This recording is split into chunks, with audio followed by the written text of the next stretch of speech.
मौलाना पूरे बिहार में घूम करके इदारा शरिया गांव से बलियावी तहरीक बेदारी कॉन्फ्रेंस समाज सुधारक कॉन्फ्रेंस चला रहे हैं। क्या मौजू है और क्या मैसेज देना है?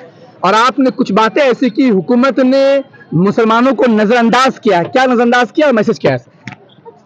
अगर हुकूमतें नज़रअंदाज न की होती तो सच्चर कमीशन की रिपोर्ट हमारी औलादों को पढ़ने को नहीं मिलती। आज हमारे भी बच्चे दुनिया के, भारत के और अन्य कम्युनिटी के साथ डॉक्टर होते, इंजीनियर होते, आईएएस होते, आईपीएस होते।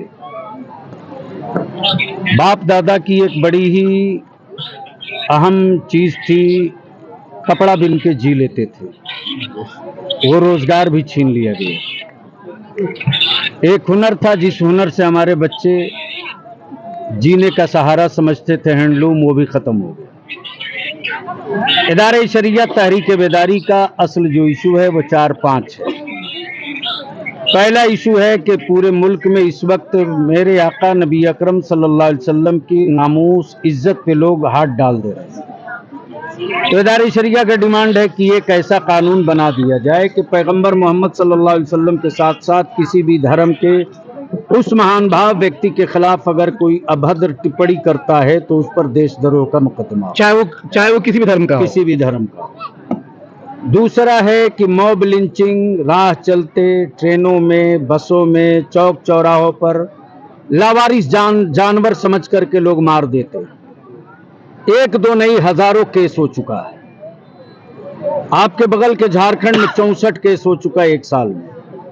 यहां तक के पुलिस और प्रशासन की निगरानी में आपके हरियाणा में गाड़ी में बंद करके जला दिया गया।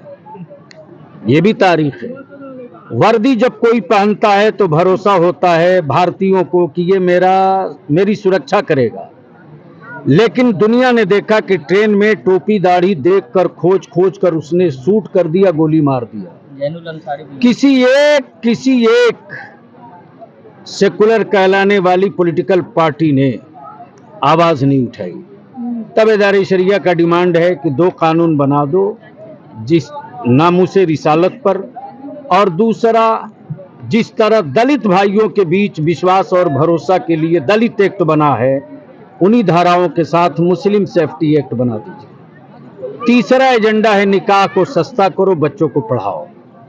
चौथा एजेंडा है कि जब ये क्लियर हो गया, जिसकी जितनी भारी संख्या भारी उसकी उतनी हिस्सेदारी। तो इस वक्त जितने भी सत्ता में लोग बैठे हैं, उन दलों की बिरादरी से बड़ी भारी आबादी मुस्लिम माइनॉरिटीज की है। मंत्रालय में भी उसी हिसाब से, कलेक्टेरिएट में भी उसी हिसाब से, सेक्रेटेरिएट में भी उसी हिसाब से, पुलिस प्रशासन में भी उसी हिसाब से, स्कूल कॉलेज में भी उसी हिसाब से। वरना ये तूफान उठ गया है तो रुकेगा नहीं। सब जीने के लिए जी लेते हैं।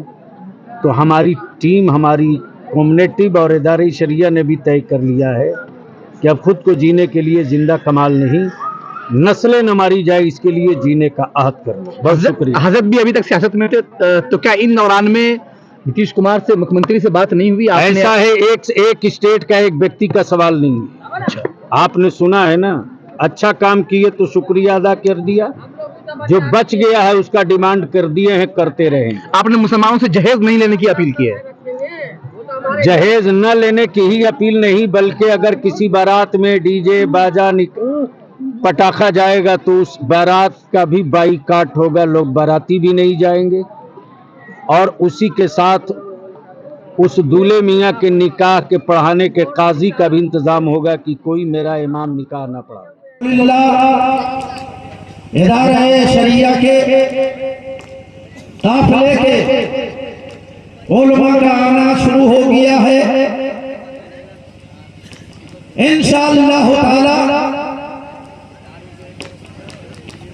हजरत अल्लामा मौलाना डॉक्टर मुमताज आलम साहब की भी तशरीफ आवरी हो चुकी है। यह हजरत पटना की आमद हो चुकी है स्टेज पे।